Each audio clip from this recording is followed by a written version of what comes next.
yeah, so we're going to spend a couple of days with Shantideva. I started teaching this text in Singapore many years ago. The idea was to teach a little bit each year, and then people would, get the transmission of the whole text. So the previous year's teachings, I believe they have on DVD downstairs. Do you know? They were. Anyway, check downstairs. Or go to tuptenchodren.org. Yeah, because they're on there, right? Okay, some are there. They're working on getting the series up. If you want to volunteer to help to get the rest of the series up, talk to her. Okay? So we started teaching this, I can't even remember how many years ago, and we have now, we're now in the middle of chapter 6. We've covered 86 verses of chapter 6. If you want to look at how big the book is, we're up to there, so not quite halfway. Yeah, we're still a ways from halfway. This is one of my favorite texts because Shantideva, he describes the Bodhisattva path, the path for people who want to attain full awakening, for the benefit of all beings. And I really appreciate Shantideva's writing style. Sorry, this thing is poking me.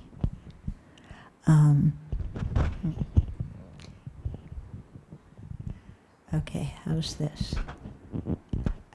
So I think it's okay. No, it keeps hitting me in the mouth. Kind of. Okay, maybe now. Okay, so I think maybe it's okay. Sherry, do you have the video? No, it's still hitting me. Yeah.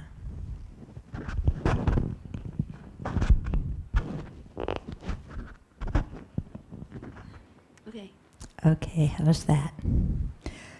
Okay, thank you. So far, so good. So Shantideva is one of, no, it's hitting me again. It thinks it's chocolate and it wants me to eat it. No, I think now maybe it's okay. I moved it up a bit. So chapter 6 is especially one chapter that I really like, that I got to know exceptionally well, because when I was a young nun, my teachers sent me to work in the Dharma Center in Italy. Okay, so I had the position of being the spiritual program coordinator, as well as the disciplinarian of the monks and nuns. So if you put an American woman in a position of responsibility over Italian monks, okay, you have a little bit of an explosive situation because they were a little bit macho. And so it was a very, very difficult position, and I would get so angry at them because, it was all their fault, not my fault. I was very nice and sweet and kind and considerate, and they were totally obnoxious. So I would, work with them during the day, get very upset. In the evening, go back, pick up this book, turn to chapter 6, the chapter we're on, and go through it, and I get myself calmed down, and okay, I can release the anger, go to sleep, and then the next day I would go and be with them again, and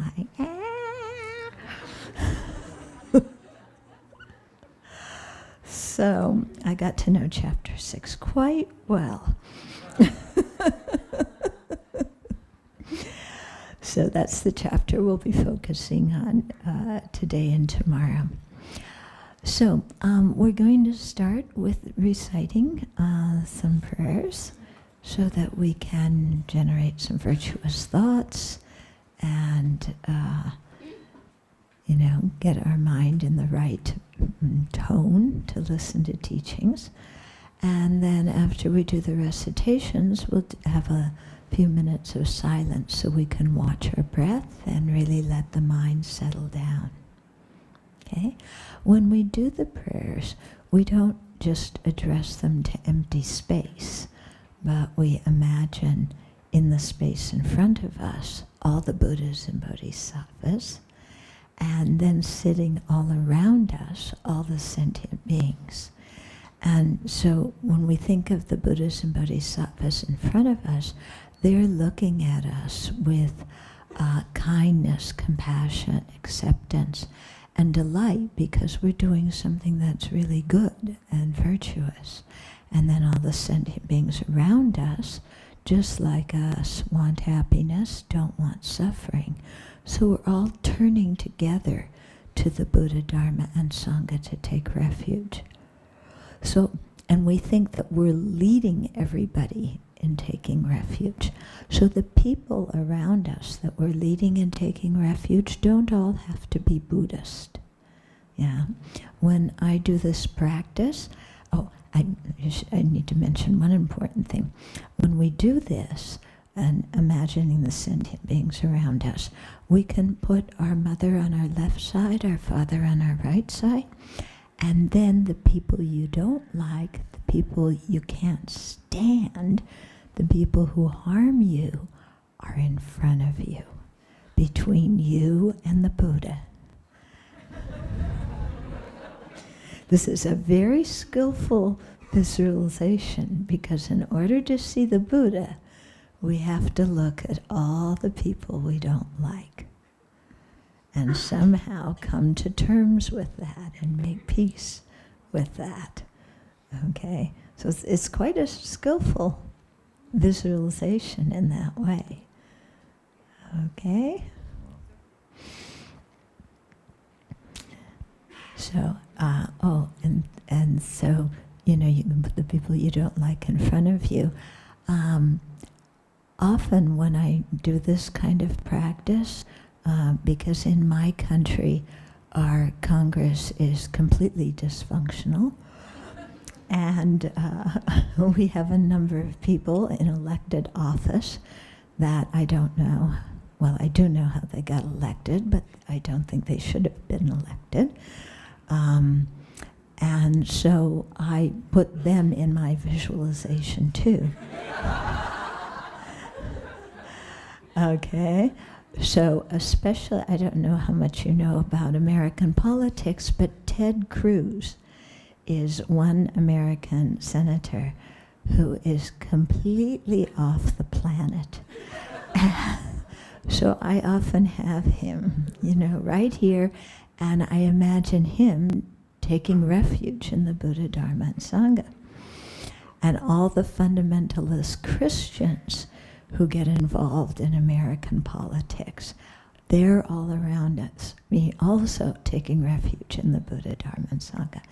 And you've seen some of the videos about with ISIS and that British guy who likes to boast about beheading people. He's also in all my visualizations.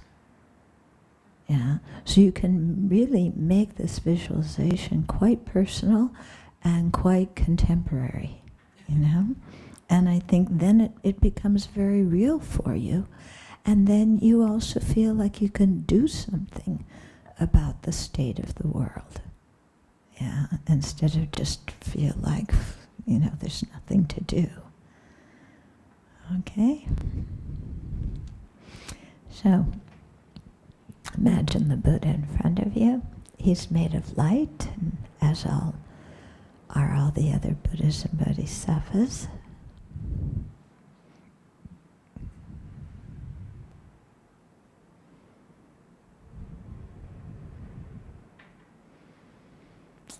then all the sentient beings around you, and really think of the people that you want to put especially in your visualization.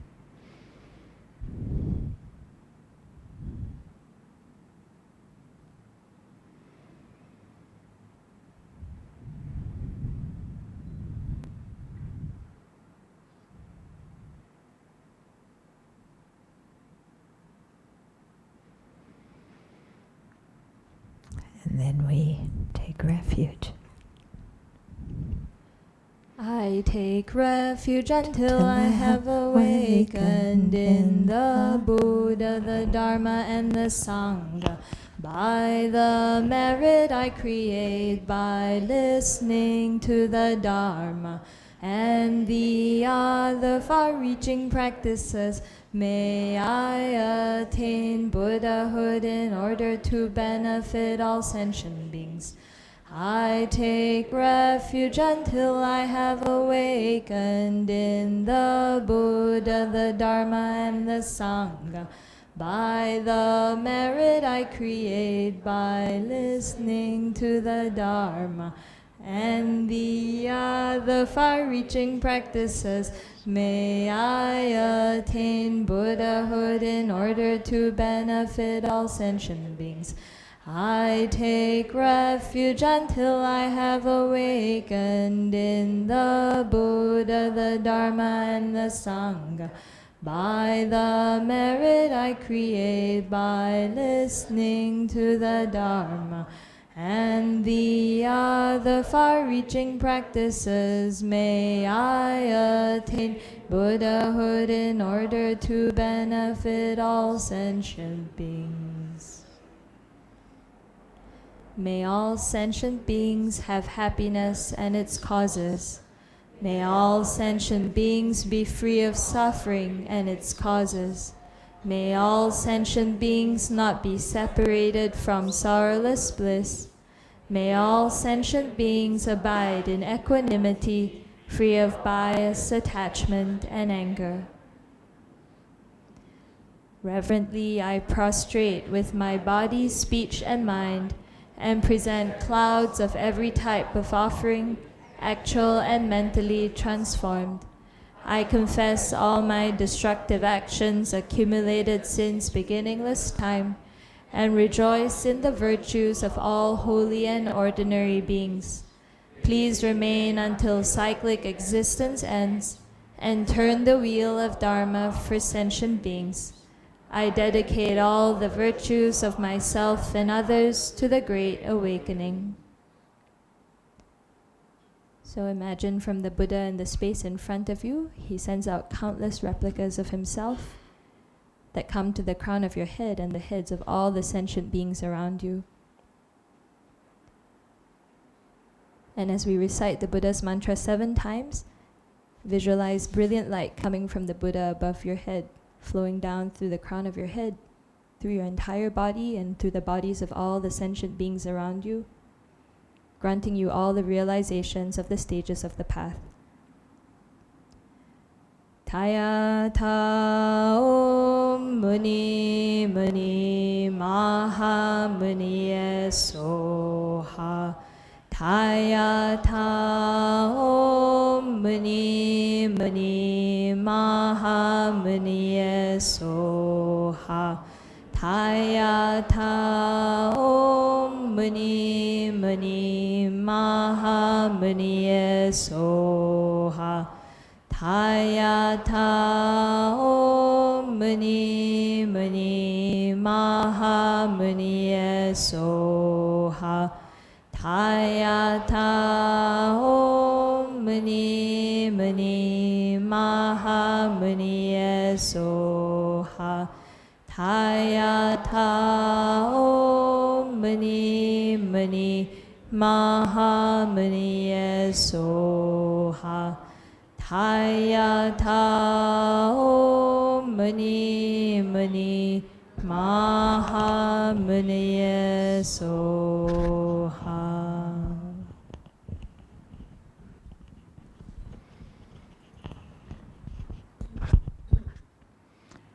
Okay, so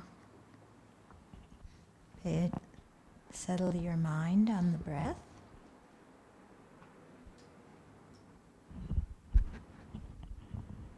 And you can watch your breath either from your lower abdomen, feeling the rise and fall of your breath, with your belly going out as you inhale, or you can watch your breath at the nostrils and the upper lip, feeling the sensation of the air as it passes there. So really watch your breath, experience it. Read each breath as something new. And if you get distracted, simply notice that and then bring your focus and renew your mindfulness on your object of meditation, which in this case is the breath. So let's do this for a few minutes. And then let's cultivate our motivation for listening to the teachings.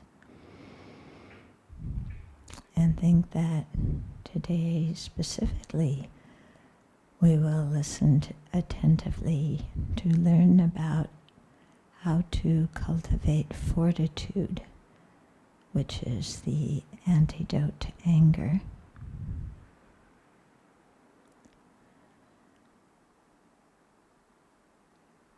And to generate fortitude so that we can create merit, so that we can prevent destroying our merit by getting angry.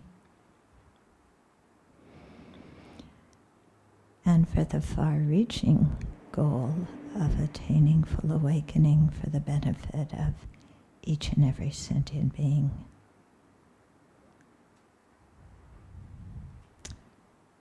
So that's a very lofty goal, but it's also extremely meaningful.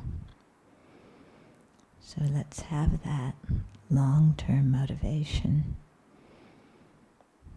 for the welfare of all beings and to attain full awakening in order to be able to carry that out.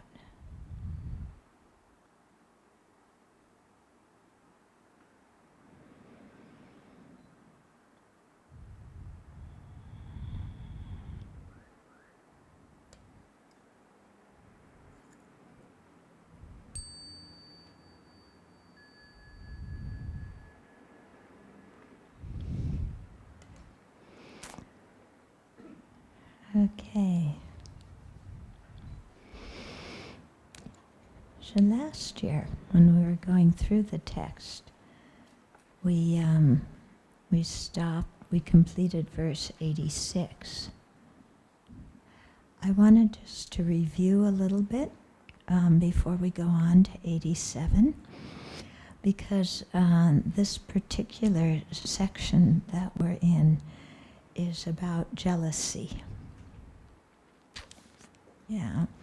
So jealousy is a mind that's based on anger that cannot endure other people's success or good qualities or wealth. Yeah. And we burn with jealousy, don't we? It's a really, really unpleasant, nasty emotion. And yet we have it, don't we? Okay, so I just want to read a few verses here. They won't be on the screen, okay? So Shantideva starts in verse 80, having generated the awakening mind, the bodhicitta, through wishing all beings to be happy. Why should I become angry if they find some happiness themselves? So without me doing anything, if people are happy, why should I get angry and upset and jealous? Doesn't make any sense. I'm always saying, may everybody be happy, and here they are happy, and I didn't even have to do anything. So why do I get jealous and not want them to be happy? That's kind of dumb. If I wish for all sentient beings to become Buddhas, worshipped throughout the 3 realms, then why am I tormented when I see them receiving merely mundane respect? Okay, so we have this lofty wish. We've cultivated bodhicitta. We have love, compassion, altruism. We want all sentient beings to become Buddhas who are worshipped throughout space. Then they have some little worldly success. Yeah, they get a little bit more money than we do, or they're more popular than we do, and somehow we can't stand it. That also is rather dumb, isn't it? Yeah. If a relative for whom I am caring and to whom I must give many things should be able to find their own livelihood, wouldn't I be happy rather than angry? So if there's another sentient being, and we've generated bodhicitta, so we want that person to be happy, and we're taking some responsibility for their welfare, and if all of a sudden, they can take care of themselves and find happiness, then why shouldn't I be happy? Why am I angry and jealous? Shantideva is really good, isn't he? He really argues with our disturbed and deluded mind, because our disturbing emotions do not think in a reasonable way. And he just looks at them and gives them all these logical reasons and chops them apart. So it's very good. I like this way of teaching that Shantideva does, because then my mind can't wiggle out of it. There's no way to justify my jealousy in confront of what he's saying. Okay, he continues. If I do not wish for beings to have even this, like some ordinary happiness, how can I wish for them to fully awaken?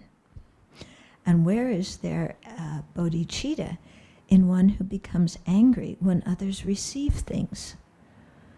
So here I am, I want to be a bodhisattva and lead sentient beings to enlightenment, to full awakening. So, but if I'm angry and jealous, then what happened to my bodhicitta? Instead of wanting others to have full awakening and all the bliss in the universe, all I'm doing is caring about myself and wanting them to suffer. Yeah? Our jealous mind is too much, isn't it? It's really nasty. So it's important to remember that this mental factor of jealousy is not who we are. It's not our inherent nature. It's something that can be eliminated. Yeah? And so not to hate ourselves because we're jealous, but to look at the jealous attitude and say, you stink. Yeah, get out of here. I'm not going to let you run my mind. Then he goes on, what does it matter if my enemy is given something nice or not? Whether they obtain it or whether it remains in the benefactor's house, in either case, I shall get nothing. Okay? So, why are we so upset when our enemy gets something? Because even if they didn't get it, it doesn't mean we will. Yeah. So we're not really, our own situation is not changing whether they get it or not. So why, by becoming angry, do I throw away my merits, the faith others have in me, and my good qualities? Tell me, why am I not angry with myself for not having the causes for gain? Okay, so here what he's saying is, when we get angry, we are impeding our own merit from ripening and sometimes even destroying the merit so it can't ripen. So why, by becoming angry, do I let myself destroy my own merit and create problems for myself? And why, by getting angry, do I destroy the faith others have in me? And why, by getting angry, do I destroy my own good qualities? Because if I really cared about myself, I wouldn't do all of that. I would stop the anger. So Shantideva says, if my anger's doing all of that, then why don't I get angry at the anger? Because the anger's the real enemy, not, not me, not the other person. Let alone not having any remorse about the wrongs that you committed, O mind. Here he is talking to himself, addressing his mind. Let alone not having any remorse about the wrongs that you have committed, O mind. Why do you wish to compete with others who have committed meritorious deeds? Okay, so if we look, we don't have any remorse for our own negativities. We justify them, rationalize them, defend them, and so on. Okay, so let alone not have remorse for that, we want to compete with other people who do virtuous deeds. Yeah.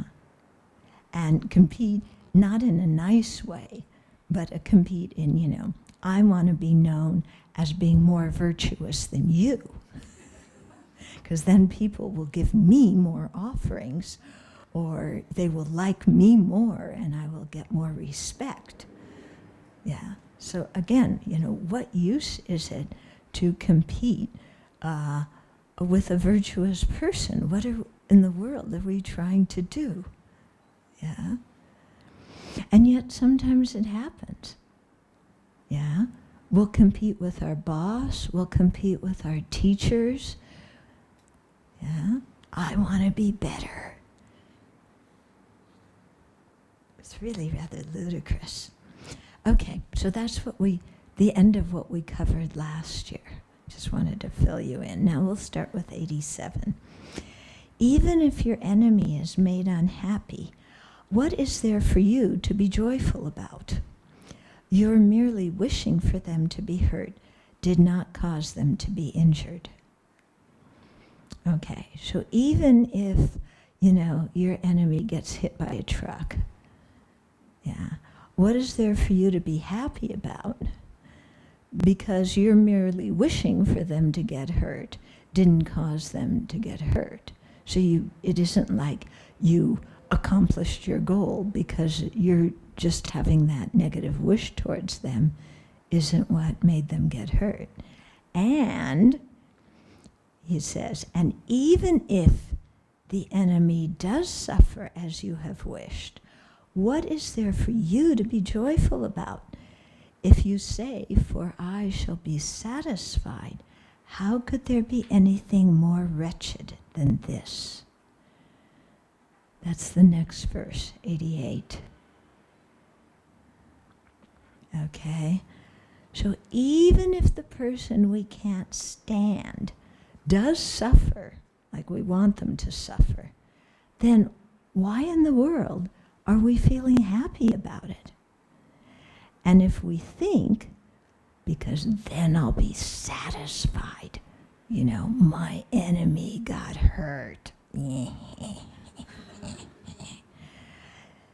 Shantideva says, how could there be anything more wretched than that? What kind of nasty idea, thought is that in our mind that we rejoice when somebody else gets hurt? That's really low, isn't it? Yeah? So we have to look at our, angry and jealous mind that, sometimes when we have problems with somebody, we say, oh, may they have a taste of their own medicine. Yeah, that thing. May they suffer in the way that they've made me suffer. May they even suffer more. And then they'll know how much they hurt me and what rotten, despicable people they are. And then when something bad happens to them, then we go, oh, so happy. Yeah. Then what kind of person does that make us when we rejoice at somebody else's misery? What kind of human being are we that we rejoice when other people suffer? It doesn't matter if that person's a friend, an enemy, or a stranger. What kind of person are we that we feel some inner satisfaction when somebody else gets hurt?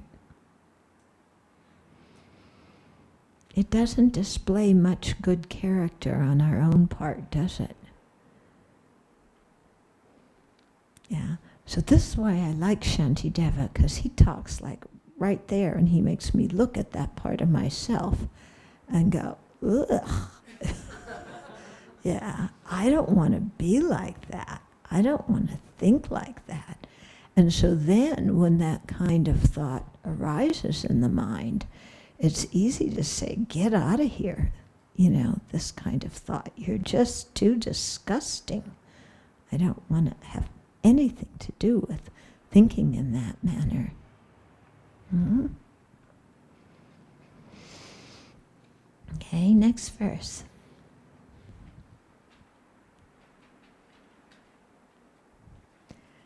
Okay, this hook cast by the fishermen of disturbing conceptions is unbearably sharp. Having been caught on it, it is certain that I shall be cooked in cauldrons by the guardians of hell.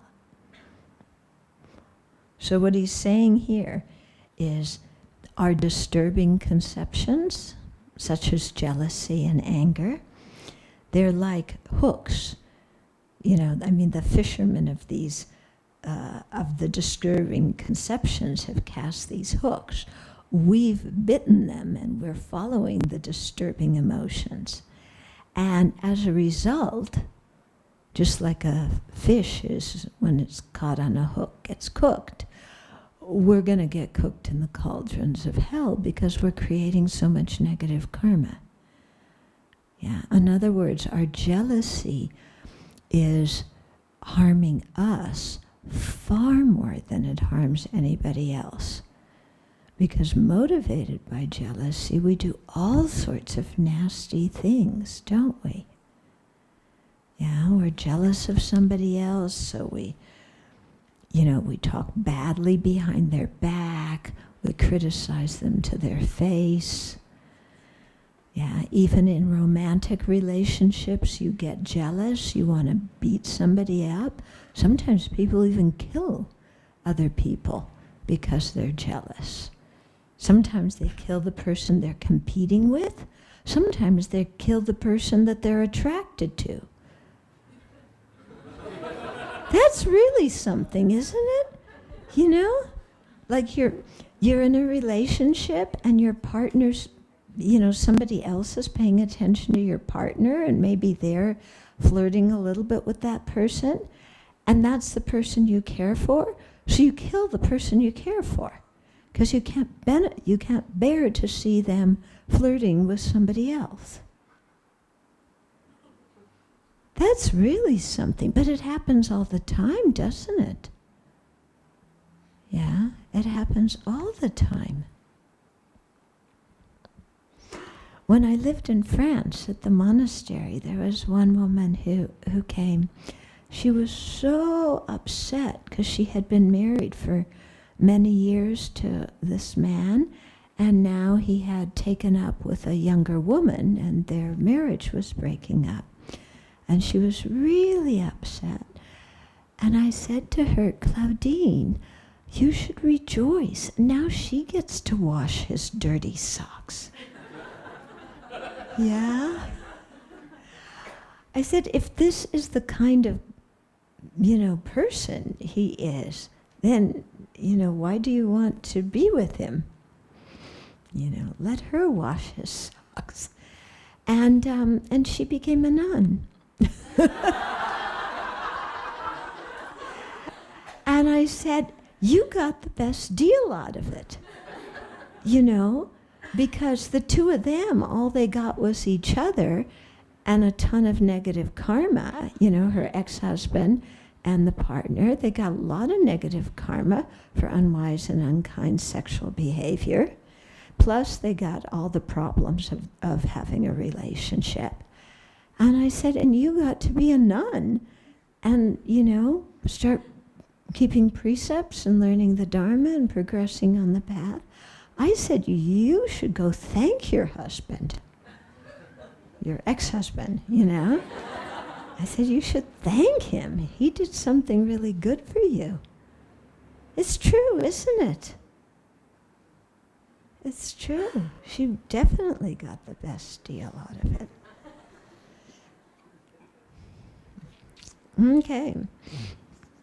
Okay, in verse 90, next verse. The honor of praise and fame will not turn into merit or life. It will give me neither strength nor freedom from sickness and will not provide any physical happiness. So here we're talking about, you know how our mind craves for praise and we want to be famous, we want to have a good reputation. Right? Don't you want that? You want praise, approval, good reputation, fame, popularity, right? Sounds good. We all want this. But think about it. The honor of praise and fame. Yeah, people praise you, you're famous. Yeah, you're this incredible sports hero. You're a very attractive movie star. You're very powerful in politics. You're renowned as an amazing artist or musician.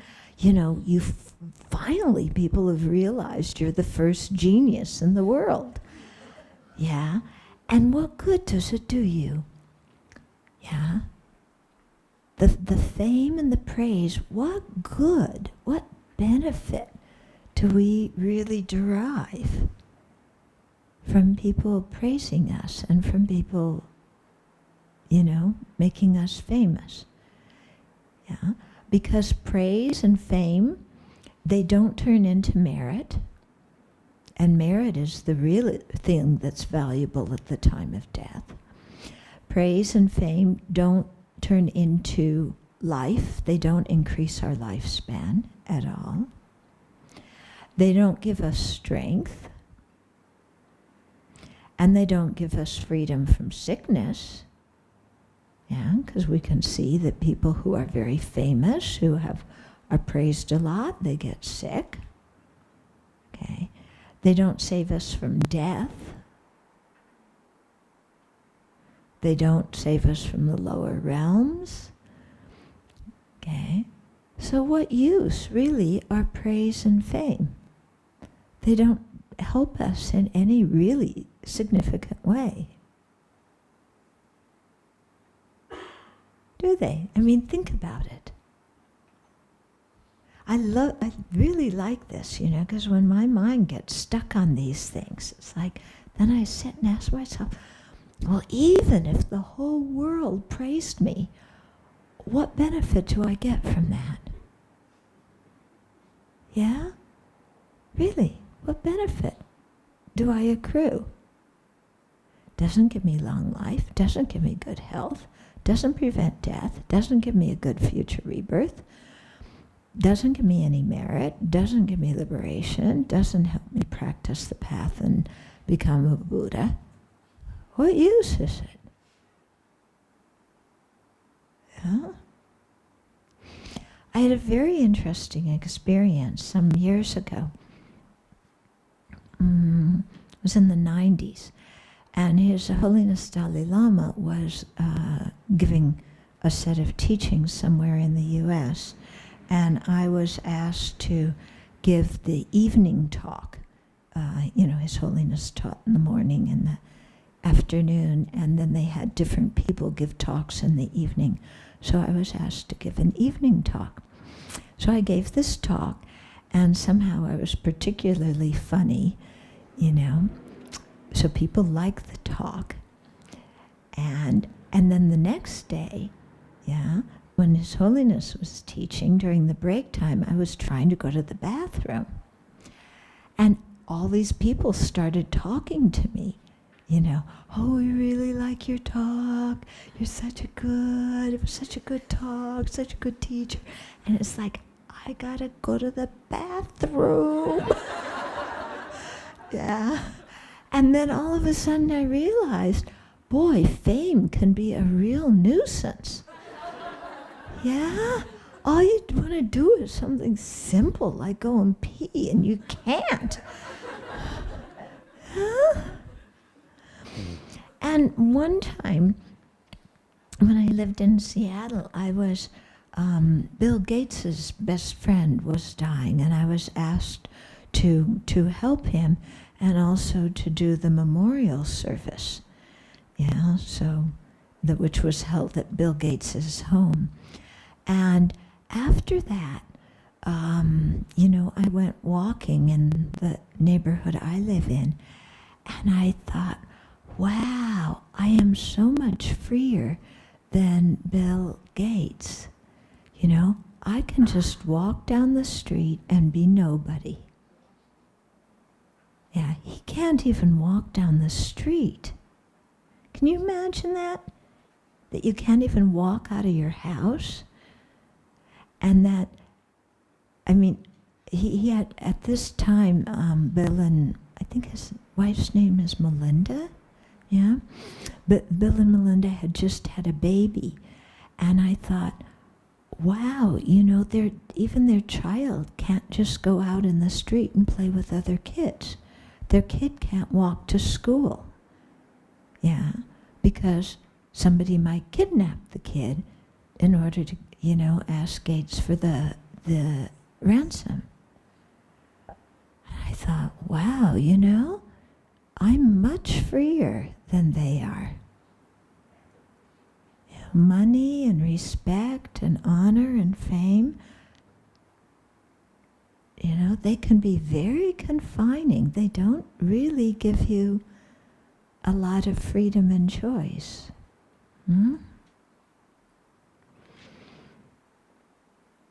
Yeah, so I really appreciate my freedom in being able just to walk down the street and, nobody notices. Yeah.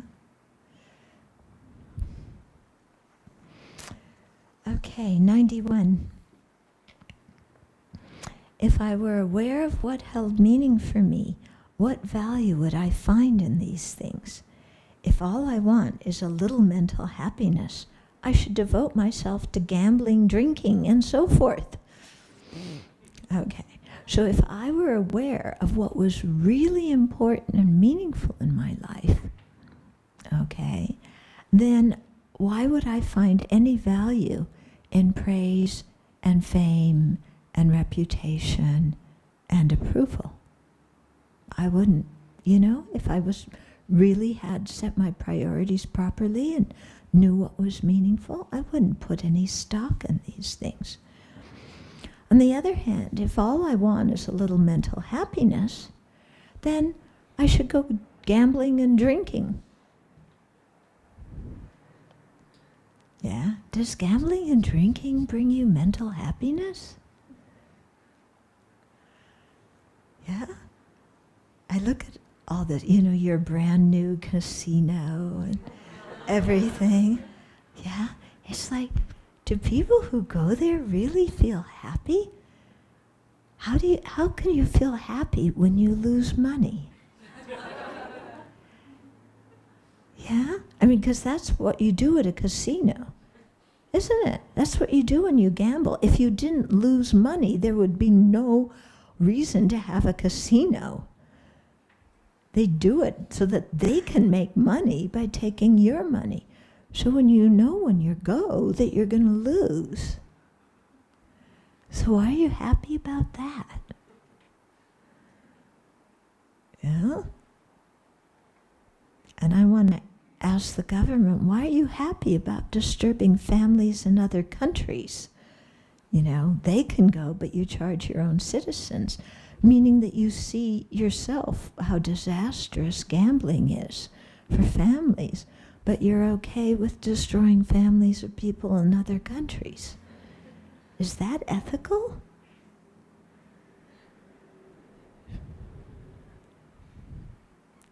Uh-oh, I'm in. Yeah. Is the CIA, the Singapore CIA, gonna come and get me?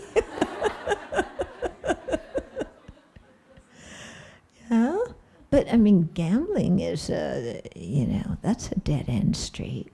And drinking, you feel good when you drink. You know, when I went off to school, to university, I thought, okay, good. My parents didn't drink very much, so I never had that model. And I thought, I've got to get drunk once and see what it's like, Because all these people think drinking is great. I'm going to do it once. I'll do it and see what it's like. So I got drunk once. That's all it took. I never drank again after that. Yeah, I felt so lousy. Yeah. So it's very curious for me that, that people say that they feel better when they drink. I felt totally lousy. Plus, when you're intoxicated, you say and do things that you would never do otherwise. And then after that, you have a whole lot of things to apologize for. Plus, you have a worse reputation because you did all those things. Yeah. I do prison work, in the U.S. 99.9% of the people I work with were intoxicated at the time they did their crime.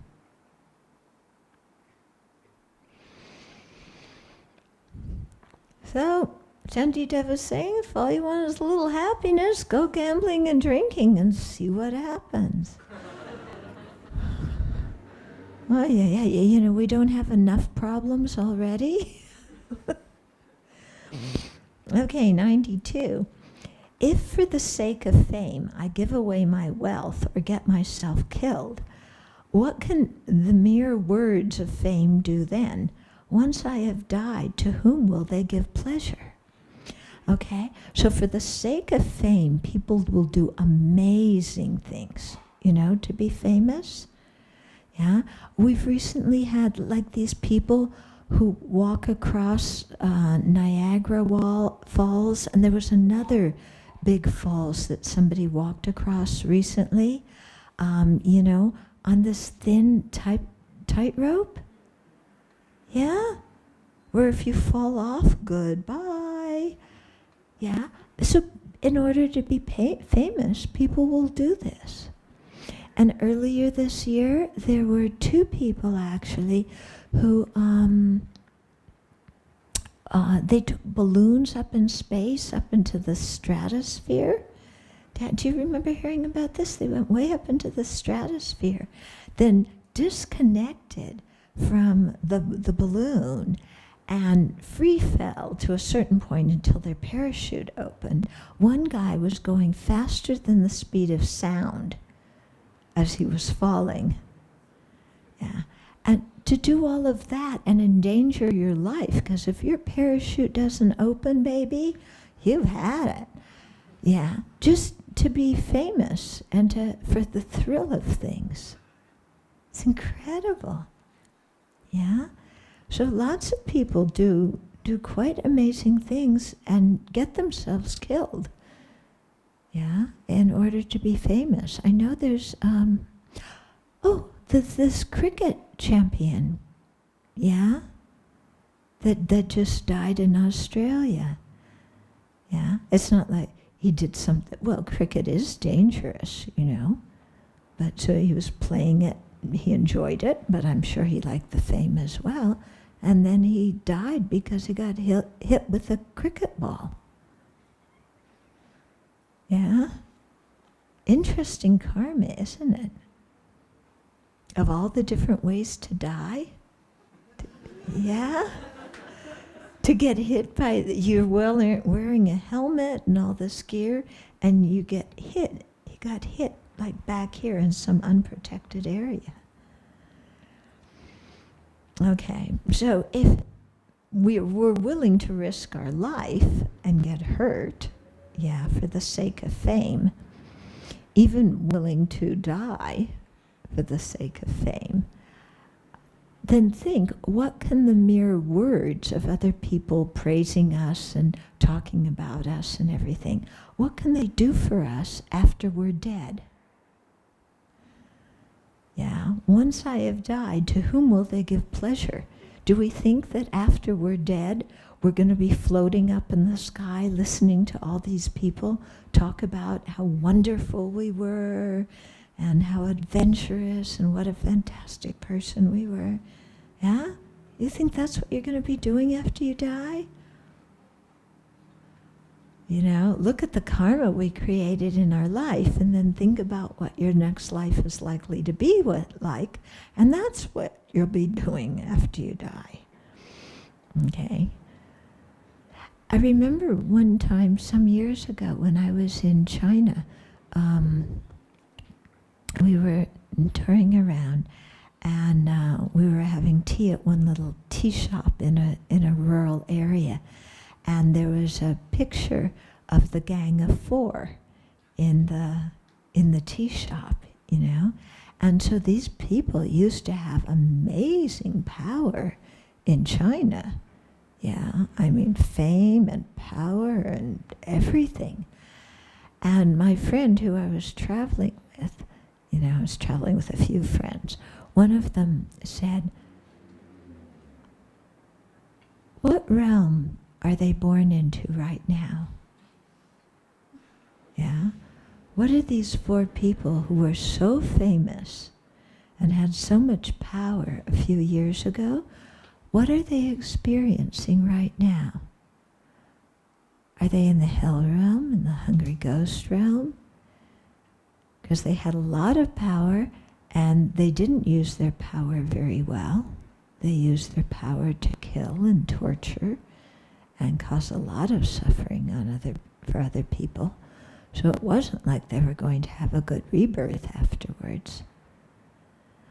So even though everybody might, you know, they might be very famous and written about in the history books and everybody knows their names, what good does it do you after you're dead to be famous? Yeah, think about it. You know, when your mind gets kind of like, gee, I wish people would acknowledge me. I wish they would see what my contribution was. I wish they would appreciate what I do. Then ask yourself, after I'm dead, what does it matter if the whole world thinks I'm wonderful? How in the world is that going to benefit me?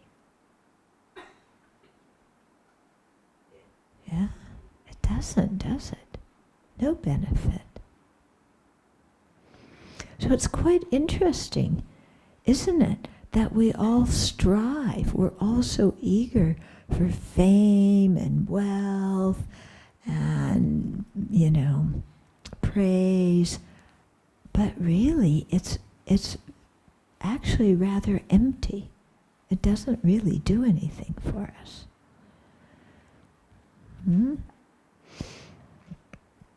Okay, 93. I like this verse. When their sand castles collapse, children howl in despair. Likewise, when my praise and reputation decline, my mind becomes like a little child. Yeah? On the Singapore beach, do you have enough sand for kids to build sand castles? No? Yes? No, I loved when I was a little kid building sandcastles. Yeah? And you put so much energy into building it, and then it's true, it gets washed away, and we cry. So it's like in our life, we put so much energy into being rich and famous and so on. And then when all of it evaporates and disappears, we feel totally lost and we cry in despair. Okay, so when our praise and reputation decline, my mind becomes like a little child. It's true, isn't it? Yeah? Even if it's not fame and reputation, one person criticizes us and we fall apart. Yeah? We can't even endure the criticism of one person, let alone if we totally lose our reputation or our fame. This mind of ours is too much, isn't it? It's really too much. Like, why do I get so upset if one person criticizes me? Yeah?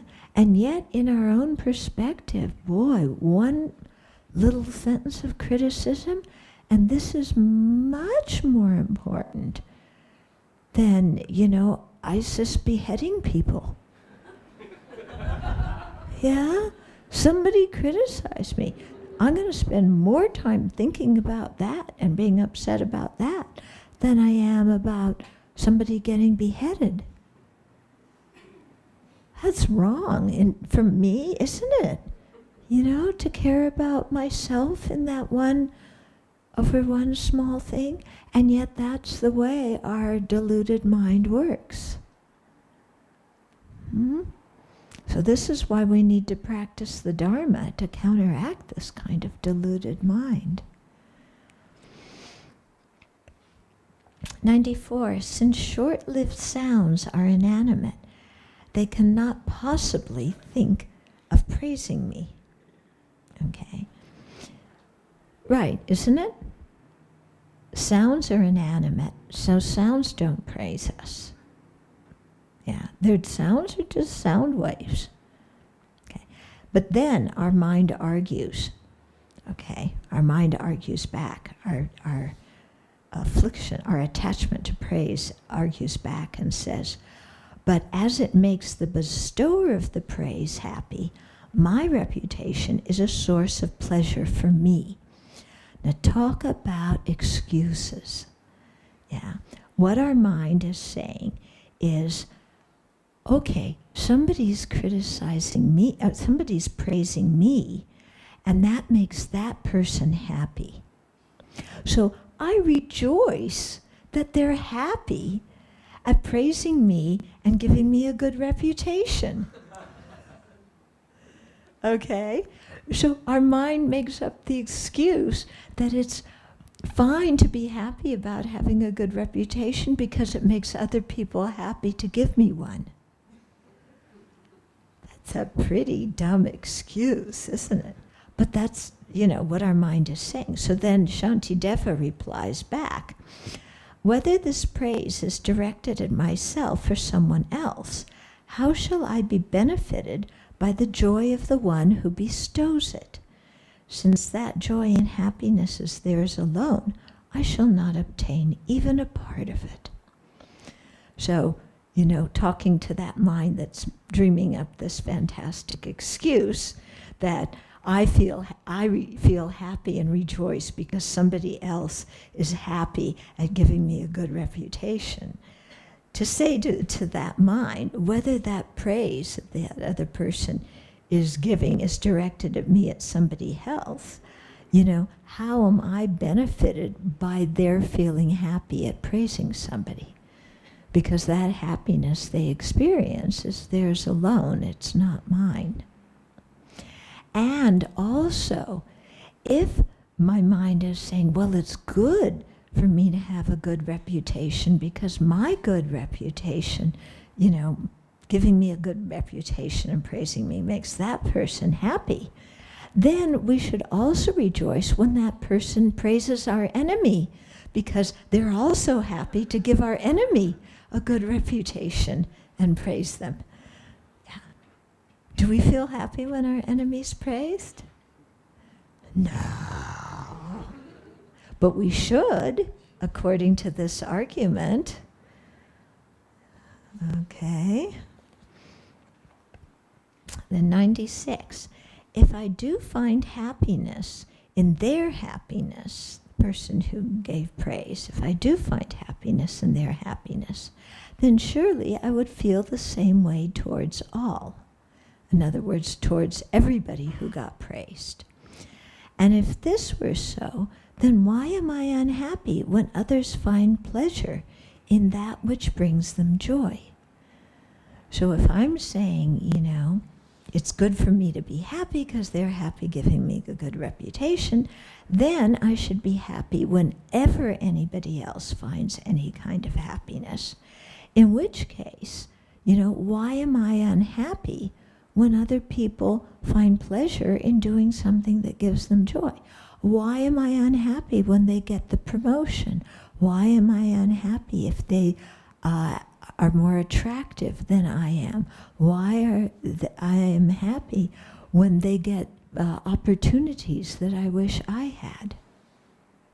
It doesn't make any sense to be unhappy. I should rejoice in the happiness of others.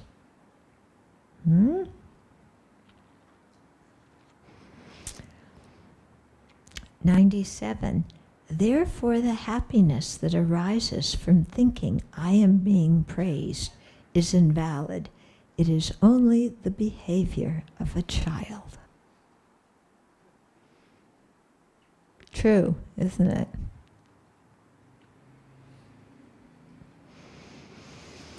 Okay, let's pause here. You might have some questions or comments, so we can open it to a bit of discussion. Yeah.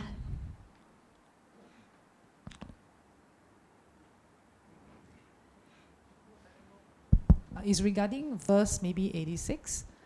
Regarding what? Verse 86. Yeah. Verse number 86. Mm-hmm. So the thing is, regarding my enemy, if I do not need to get jealous of them, but we should feel happy for them, can we make an option to be, let's say, neutral about it?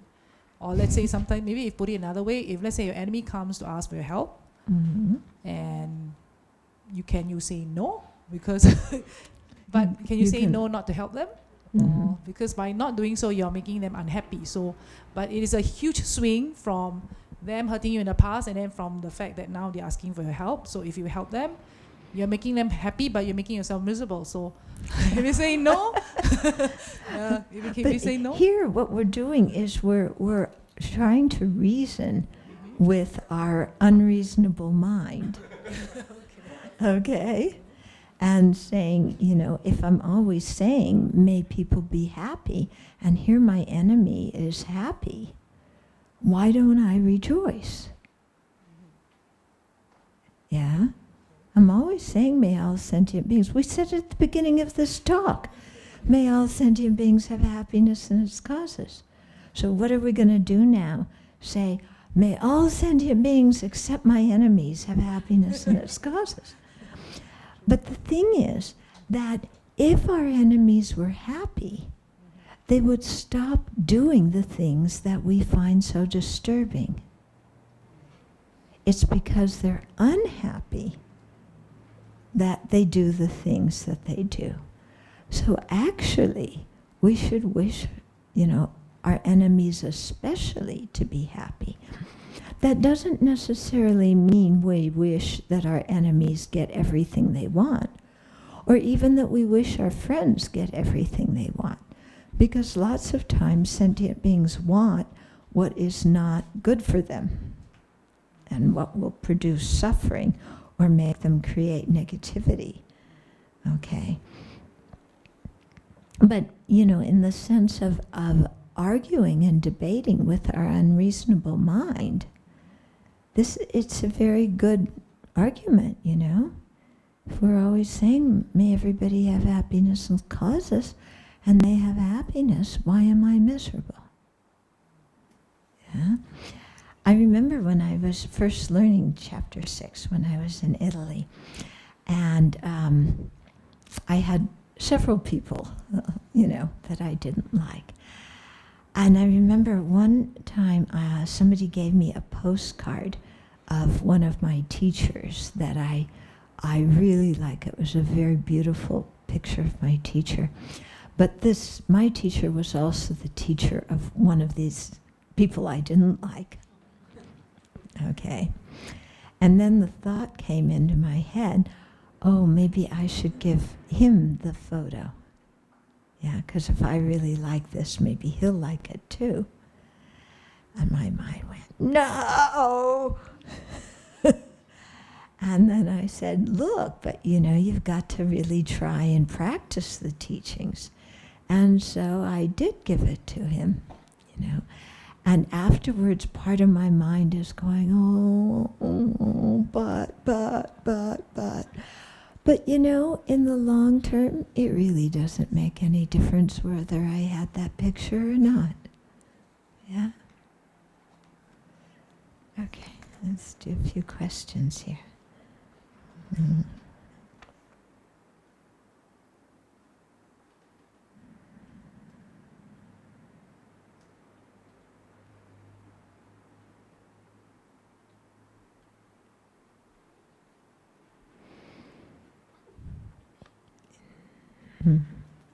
I can't read the writing so well.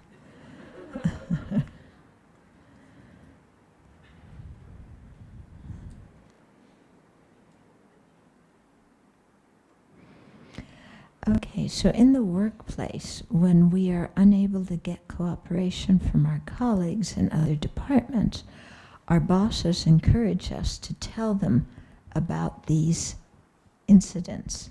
I think that's the word. Bosses will then bring incidents up at interdepartment management meetings and make other departments look bad for holding up the progress of the projects. Will this be similar to gossiping or be constructive criticism? I think it depends on your motivation. Yeah? In other words, if you need cooperation and you're not getting it, if you want to make the other people suffer and have them be criticized and or reprimanded or have a bad reputation, and that's why you tell your bosses, then what you're doing is, it's actually creating disharmony with sentient beings. Yeah. On the other hand, if you need the cooperation and you're not getting it, you might inform somebody, yeah, but you're doing it with the motivation that maybe, there's some kind of obstacle in the other person, the other people or other department helping you, and maybe that person can help remove the obstacle. Okay? So there's different ways of saying things, In one way you say it, you're blaming others. In another way, you're not attributing blame to anybody else. You're just saying, there's this situation, and, can you help in remedying it? Okay, so there's two different ways of saying things and two different kinds of motivation. So we have to regard that. Yeah? I have a question. Okay. The question is, because sometimes when you praise people, it motivates people around you. Everybody wants to be praised, nobody wants to be scolded. So in this case, right, should we stop praising people or should we continue praising people? Since you said praise is not... Okay, so that's another thing. I shouldn't praise anybody because then they may get attached to the praise and that isn't good for them. That sounds like another one of our stupid arguments, doesn't it? Yeah.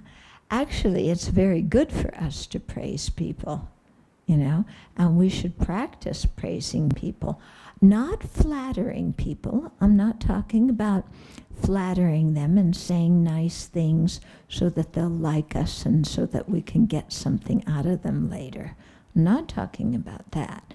But I'm talking about genuinely training our own mind to look at others and instead of picking faults at what they're doing, to be able to see the good they're doing and show appreciation for that and point out to them the good they're doing, because that is encouraging them to them, and it does give them feedback that is very useful, yeah, and helpful to them. So yes, we should praise people with a good motivation. Mm-hmm. Venerable, I have a question. It's on verse 87. Mm-hmm. Regarding rejoicing in other people's misery. Other people's what? Misery. Misery. Okay. Yeah, so Shanti Deva says that what kind of person does it make, as it's such a nasty idea, right? But, okay, Shanti Deva argues that rejoicing in other people's misery is a very nasty idea. Yeah. Okay, so my question is, what if someone who is so used to it, so blind, so to speak, to see how unhealthy it is? Mm-hmm. So, how is there any antidote for people who are blind or numb or don't see how unhealthy it is to rejoice in people's misery? So what exactly is your question? How can we help other people not rejoice in other people's misery? For example, Shanti Deva says that rejoicing in other people's misery is a very nasty thing to do. Right. But let's say for me, I don't see how unhealthy it is, so I'm very habituated to rejoice in other people's misery. I don't see how unhealthy it goes. So Right. how? So then what's the question? Yeah. So is there any solution to actually see how unhealthy it is? Oh, so how do you see Yeah, because how unhealthy it because is? I'm quite blind to it. Okay. Well, you sit there and think, okay, do you like people who rejoice at other people's misery? If I don't feel compassionate, I don't really care what they do. Yeah. I mean, these people who are getting beheaded, do you rejoice in that? No, but What would you think about somebody who rejoiced in that? If somebody who went, oh, that was fantastic. ISIS has, beheaded several people now and is really getting its affiliates to behead some people. That's really good. Yeah, what would you think about somebody who rejoiced in that? kind of sadistic. Yeah. Yeah. Would you respect that person? No. No? Okay. What would you think about somebody who looked at anybody else's misfortune? Somebody who was poor, somebody who was sick, somebody who was injured, and said, oh, that's really good. Yeah, that person got hit by a truck, they're in the hospital. I'm really glad. That person, that person caught pneumonia. Very good. Very good. That person, their husband left them, and they're miserable, and now they're a single mom and have to support their kids alone. That's great. I'm so happy. What would you think of somebody who who talked like that and felt like that? Would you respect that kind of person? No, but what? But what? I feel kind of sorry for them for thinking this way.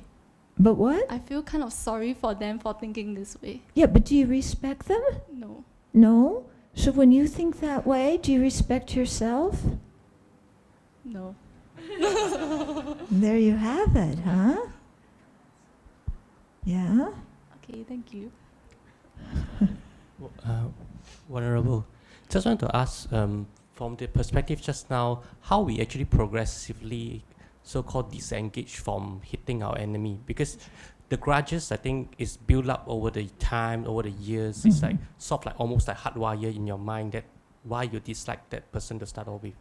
So is there a gradual way to start to disengage? And I think to love is the other extreme that you can go for, but at least how can we slowly progress to at least unwind that situation? Because in the normal circumstances, we seldom just hit the person because of like the first time we see the person. It's normally due to the situation and things happen, then you started to build up that unhealthy relationship. Okay. So you're asking that when we situations happen over time, one negative situation after the other, then we build up a grudge against the other person. And we wouldn't mind at all if they had some misery. Right? Yeah. For the beginning, yes, but after we learned about Dharma, we wanted to unwind it, but it's also not so easy. It's not so easy. That's true. That, you know, we feel that way, then we learn some Dharma, we realize, ugh, that's really kind of a horrible way. But on the other hand, that person was really nasty and rude and mean to me. And, you know, it's like, there's no way I'm going to forgive them. Because if I forgive them, they're going to take advantage of me. And in fact, it would really be good, kind of good if they got hit by a truck. Yeah. You know, this is what our mind does, isn't it? It can't let go. Okay, it can't let go. So what we have to do there is do this exact same thing. It's like, you know, ask ourselves, what kind of person am I that I think that? Do I respect myself when I hold on to grudges like that? So that's one method, you know, to really say, do I respect myself? Second method is, what kind of example am I providing for other people when I hold on to grudges? Yeah, especially if you have children, yeah, or younger siblings, or, you know, it doesn't even matter. When we hold on to grudges, what kind of example are we giving to other people? Okay, what kind of energy are we setting up? Remember when Yugoslavia fell apart, you know, some years ago? And then there was all this killing back and forth between different ethnic groups. It was all because centuries ago, these different ethnic groups were fighting. So it's like, I hate you, if I don't know you, I've never met you, but I hate you because 300 years ago, your ancestors and my ancestors fought.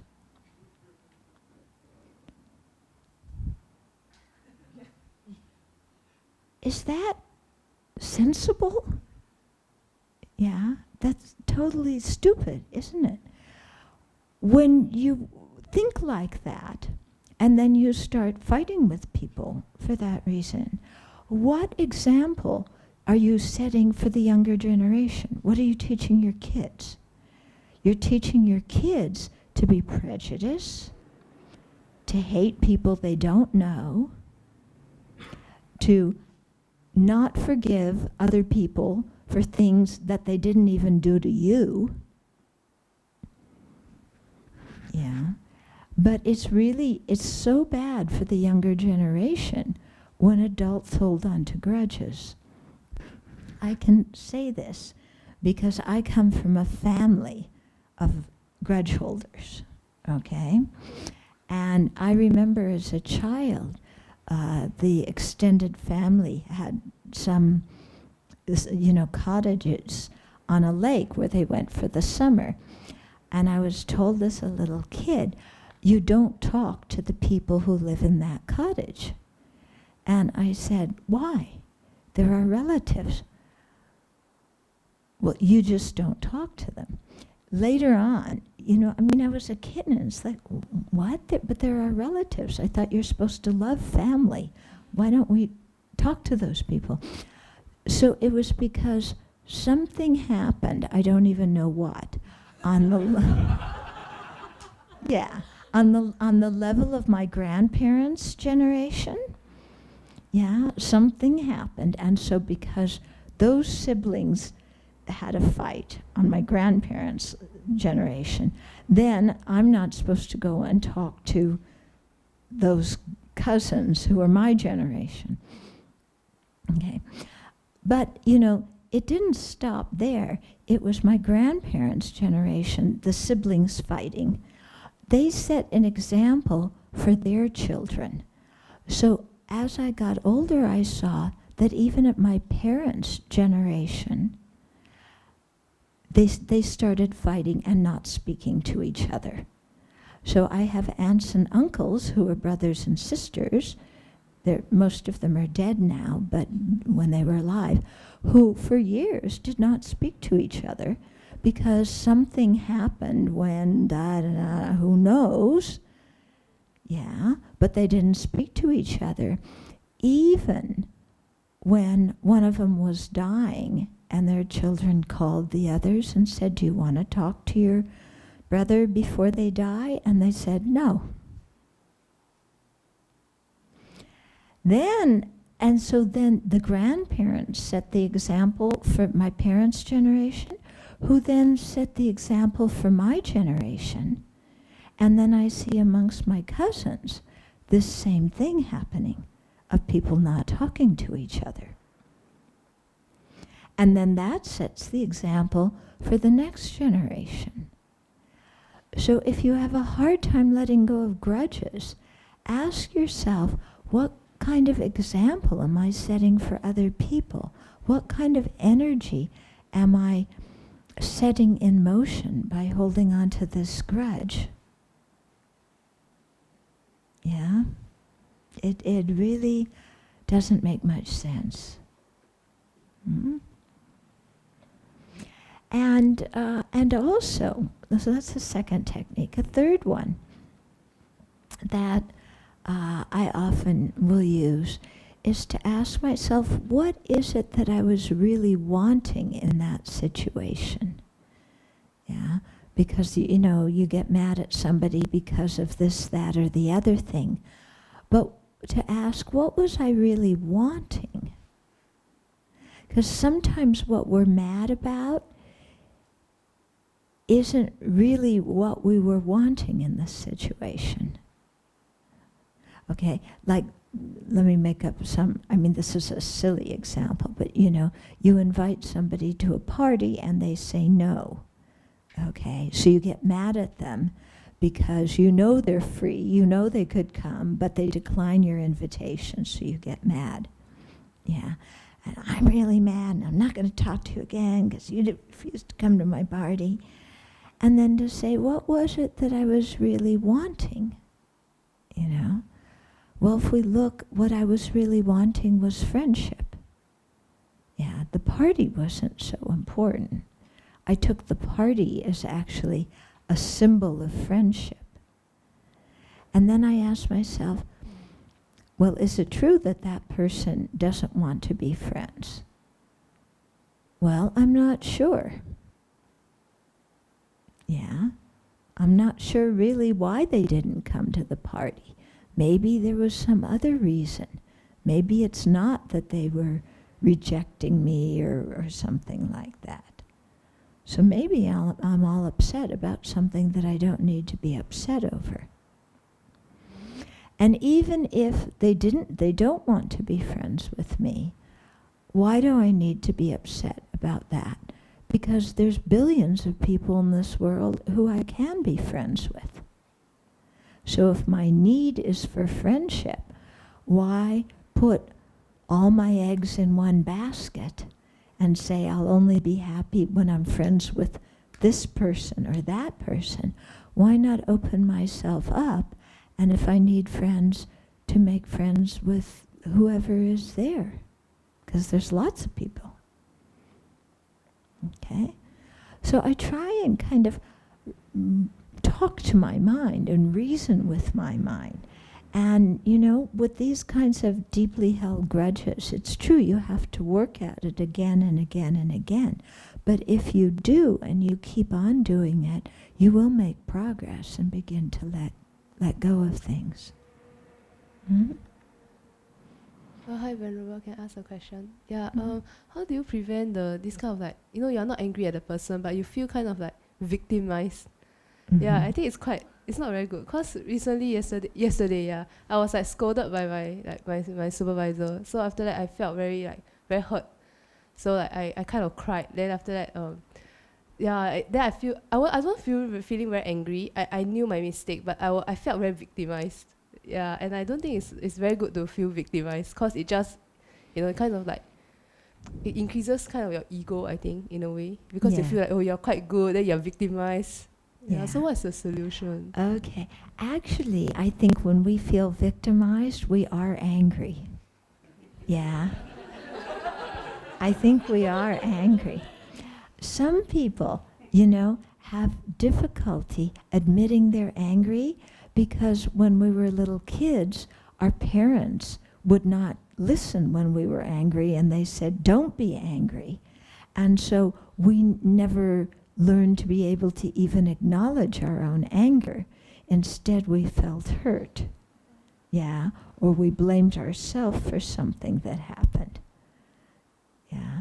But usually when we feel victimized, we feel angry, and we feel angry because underneath of it we're hurt. So it's good to touch the hurt, and see. But then, to really ask ourselves, well, why am I hurt? If that person's, was that person's feedback accurate? What they said to you, was it true? Kind of. It's just, I think because I was quite on good terms with her, then maybe I was seeking for approval, I guess. So in a way, I think it kind of hurt her, because I thought I was doing my job quite well. Then suddenly she just, like raised her voice at me. Then I'm like, yeah. But Okay. then I also think that in that particular situation, it's really very hard. Like how, I couldn't maintain my emotions. It just rushed out, and then I just completely fall apart right in front of her. So I don't know how do you, in that particular situation to. Yeah. The thing about anger like this is that we really need to practice these antidotes that Shantideva is teaching us when we're not angry, when we're sitting in meditation, and then to remember situations from the past that, aren't completely resolved, and to try and apply the antidotes that we're learning to those past situations so that we can resolve them in our mind. And in that way we develop some experience with using the antidotes. Because the antidotes are not going to work, or put it this way, they're only going to work if we're familiar with them. Okay? So we have to spend the time getting familiar.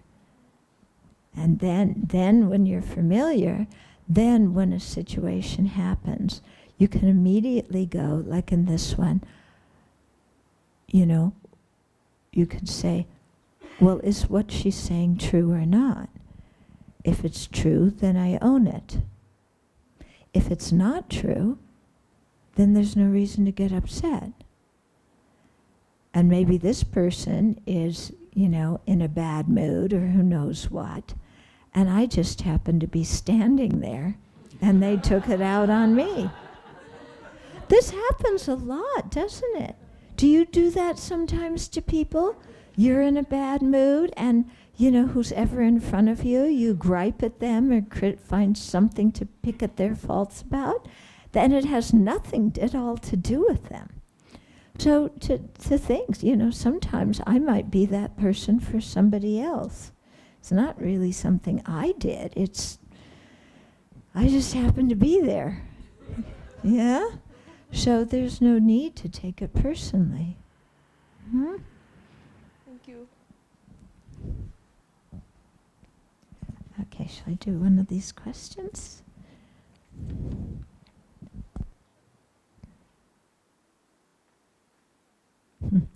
If our mind is so unreasonable and deluded, why is it that the sutras describe the mind as pure?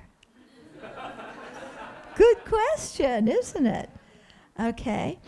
That's because the fundamental nature of the mind is pure, and all the afflictions and delusions are not in the nature of the mind.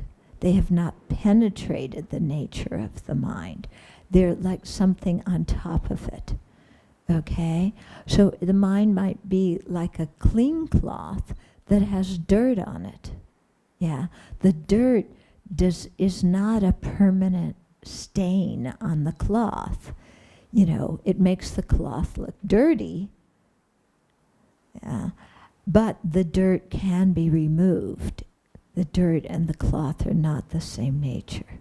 So that's why how they talk about the fundamental nature of the mind is pure, because all these afflictions can be eradicated and cut off. And a follow-up to this, how do these afflictions come about? Is that because of past karma? No, the afflictions are due to ignorance. So if our mind is pure, no one will be ignorant. Yeah, our mind is pure, but there's ignorance that's obscuring it, and there's no beginning to the ignorance. Okay, so it's not like our minds were pure and then somebody ate an apple and, you know, our minds became impure. It's, you know, it's just the ignorance was, you know, on top of the mind. There was no initial beginning. But even though ignorance is beginningless, it does have an end. Yeah. Because ignorance is based on wrong conception, misapprehension, when we generate wisdom that sees things correctly, it can overpower that ignorance. Okay? When the ignorance crashes, then the attachment, jealousy, arrogance, anger, these things that are rooted in the ignorance, then they also can't stand and they disappear. Okay, that's...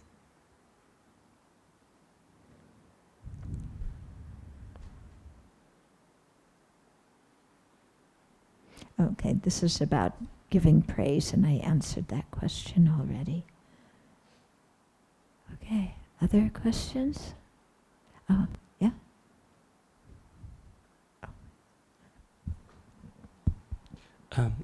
If the mind can form the delusion become a pure mind, is there a stage can reverse? Because it's only logical that from a pure stage actually can reverse back to, because another question is, when you talk about removing the dirt, is it removing it, or actually the dirt is there, but you no longer bothered by the dirt?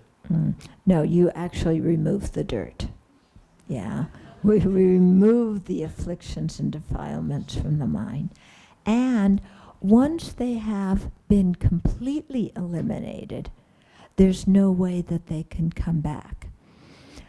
On early levels, you know, I mean, we can see with our own experience, we can use some of these antidotes and calm ourselves down and diminish our anger, but the next day we'll get angry again. That's because we're not familiar enough with the antidotes, and also because we haven't penetrated into the nature of reality and started overcoming the ignorance. We haven't done that yet. So until we're able to have the direct perception of the nature of reality, direct perception of the emptiness of inherent existence, until that point, yeah, it will be possible for us to subdue afflictions, but then they kind of come again. Once we have this direct perception, then we start the process of really removing the afflictions from their root. When we do that, then there's no way they can come back again. Okay, so when we talk about true cessations, the third of the four truths, you know, true cessations, once they're attained, they're not reversible. Yeah, you can't lose them. After sometimes then we stop cultivations of practice, where there is this the three poison will come back, the greed, hatred, and Okay. slowly come back after if we stop practice Yeah. meditations. Okay, so we may practice Dharma for a while, and then our ignorance, anger, and attachment may subside a little bit, and then we stop practicing the Dharma. Can they come back? What's your experience?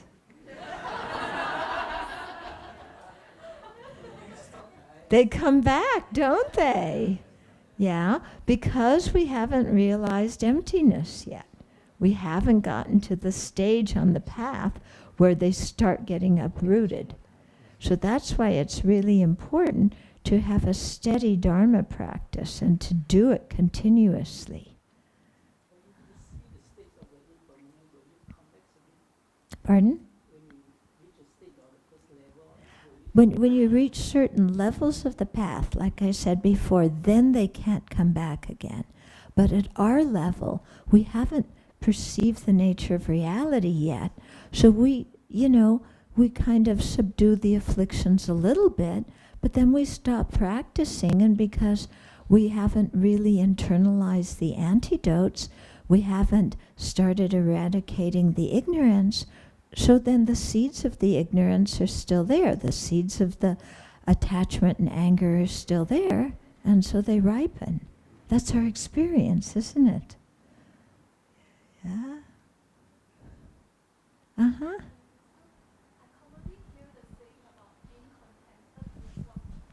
Uh-huh.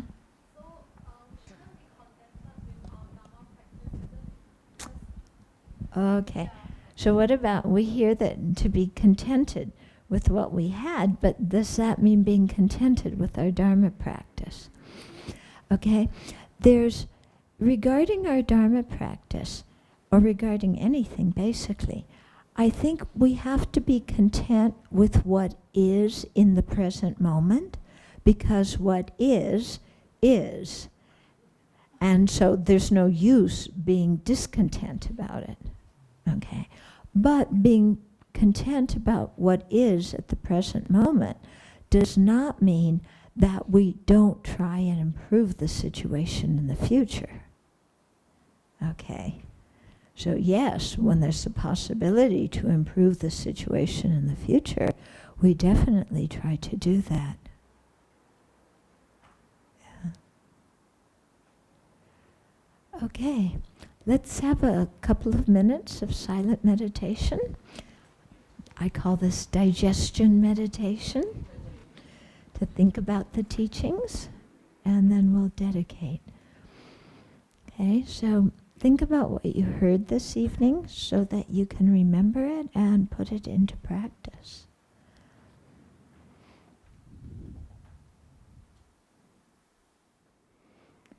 And then let's dedicate the merit.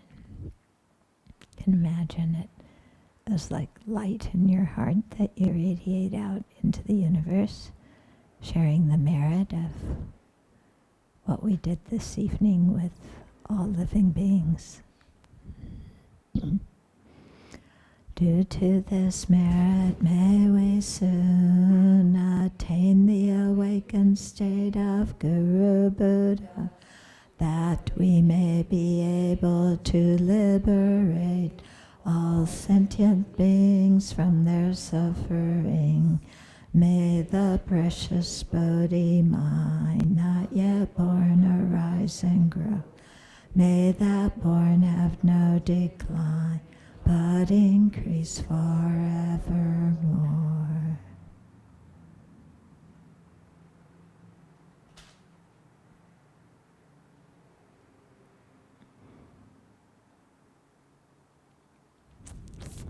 Okay. Thank you. So please think about the teachings this evening and tomorrow, and then we will continue tomorrow evening.